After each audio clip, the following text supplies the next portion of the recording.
Located to eastern and southern Kentucky. This is WYMT Mountain News this morning. Good morning, I'm Madison Carmouche. It is 5:31 this rainy Monday morning, and it's also a first alert weather day. So let's send it over to meteorologist Tim Jawbridge for an update on the timeline. And we'll continue that theme tonight into tomorrow morning. Concerned about a couple of waves of strong thunderstorms producing heavy rainfall as we head through the overnight period tonight. Never a good thing. We know that from a couple of years ago. Highest rainfall total continues to be coming out of Monticello on the Kentucky Mesonet. Bath County, Owensville is caught up to just over 1.75 inches. And because of that potential of seeing additional rainfall, which has blossomed on the radar again here in the last 2 hours, and additional rainfall tonight as well. It's a slight risk level 2 regarding the excessive rainfall outlook and highlighting the level 2 slight risk for severe weather for Estill County down to Whitley County points west and northwest. That again is pretty much for tonight. Low visibility with all the moisture in the atmosphere, and temps right now pretty much upper 60s and close to 70. Real quick on the radar, west-northwest of Hazard, some heavy rainfall continues to track into Jackson, coming up towards Stanton and West Liberty, heading to the top of the hour. Back to you, Madison. All right, Tim, thank you. Yesterday was the 2-year anniversary of the July 2022 flood that devastated parts of eastern Kentucky, leaving damage that folks are still dealing with today. The flash flooding and river flooding claimed the lives of 45 people over a 5-day span. The National Weather Service in Jackson reported more than 10 inches of rain fell in some places. In southern Knott County, officials say 14 inches of rain fell from July 25th to July 29th. The remembrance of lives lost during the flood continue. Last year, to commemorate the flood's first anniversary, the city of Hindman unveiled a monument near City Hall.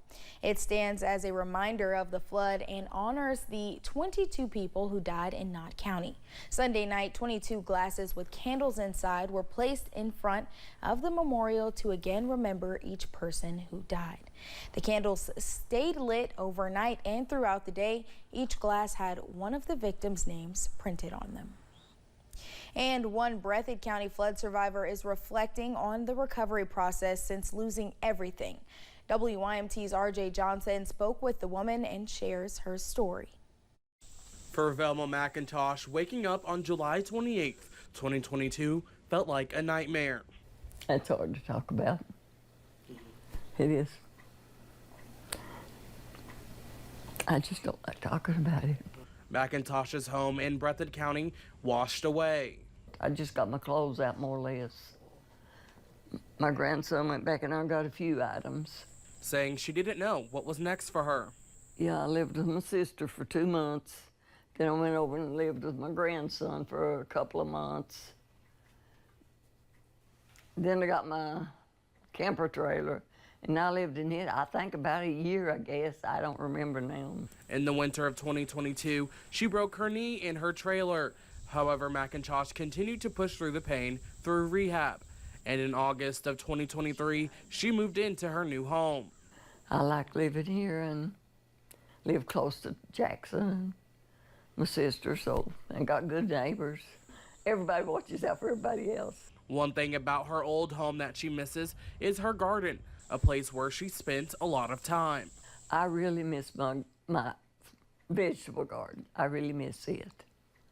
And it got washed away up there, everything. Down here I have 4 tomato plants and 4 cucumber plants. And in her new home, McIntosh enjoys being outdoors and starting a new garden again. Well, that keeps me at least going. Oh, Lordy. Yeah. I'm all the time out in it doing something, looking for a bug or pulling a weed or something. 2 years after the flood, McIntosh says it has been a battle. However, now that she has settled into her new home, she is hopeful for the future. It has been a challenge for sure. It has been a challenge. Just now I begin to get ahead a little bit and can more or less look forward to settling back, not having to worry about getting this and that. You know, I've already got everything now pretty well that I need. In Breathitt County, RJ Johnson, WYMT Mountain News. McIntosh is one of several people who have received a new home through the Housing Development Alliance. Governor Andy Beshear visited the region Friday to recognize the 2-year anniversary. His last stop was in Breathitt County, where he spoke about the difficulty in finding suitable high-ground housing. But Beshear announced $6 million will be going to the city of Jackson to build around 20 new homes along Highway 30 West. Jackson Mayor Laura Thomas says she is happy the governor has worked to continue helping Breathitt County. Well, that meant a lot today when the governor said that, number one, they're not going to forget us. They're not going to forget about Breathitt County. Breathitt County was one of the most impacted counties in both 21 and 22, so we qualify for assistance, the federal funds in both of those years. So we know we've got to build housing, and it was good to hear him say he recognizes that each county is a little different. Both Beshear and Jackson hope this new housing will help to bring people back to Breathitt County and Eastern Kentucky. Also on their trek to Eastern Kentucky, Team Kentucky celebrated the progress of road construction on Skyview Lane. The road will help contractors to safely access the Skyview High Ground community.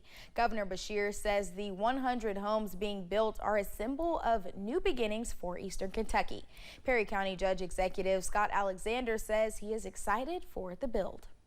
You know, we've had unbelievable partnerships from our community to what they've done and how they've been patient, to our federal partners, to our state partners, and especially to our Governor Andy Beshear. You know, they've all worked together to make this happen. It's not been no I, it's been a true team. Construction is expected to start in late 2024. Governor Beshear says the Team Eastern Kentucky Flood Relief Fund raised more than $13 million for recovery efforts and funeral expenses. The Hindman Volunteer Fire Department also saw damage from the flood. That night, about 3 feet of water filled the firehouse. The floors completely lifted and they had to replace the drywall and posts inside. Fire Chief Preston Hayes says despite the tragic effects, they kept a piece of the flood mark, which is displayed on the new post. We did keep it. We want to keep some of that there. That way it's a good reminder to people of where we've come from and where we're currently at today. But repairs do still continue. We've put a new roof on the station and there's just a lot more work left to do. Hayes says the flood brought everyone at the station closer and they learned a lot on how to respond to future incidents. Multiple groups are still raising money and supporting victims of the flood. Appalachian Regional Healthcare Foundation is taking donations online for its flood relief fund. The Foundation for Appalachian Kentucky has a crisis fund set up for flood victims as well. The American Red Cross hosted its annual fundraiser Friday. The event aimed to raise $100,000 to continue relief efforts when the Red Cross is needed. We have details on the Appalachian flood relief efforts and how folks can get involved on our website, WYMT.com. There was flash flooding at Dollywood Sunday afternoon that also shut down a portion of Veterans Boulevard. The National Weather Service issued a flash flood warning for Sevier County, which ended last night. If you take a look at your screen, this is what Dollywood looked like Sunday night.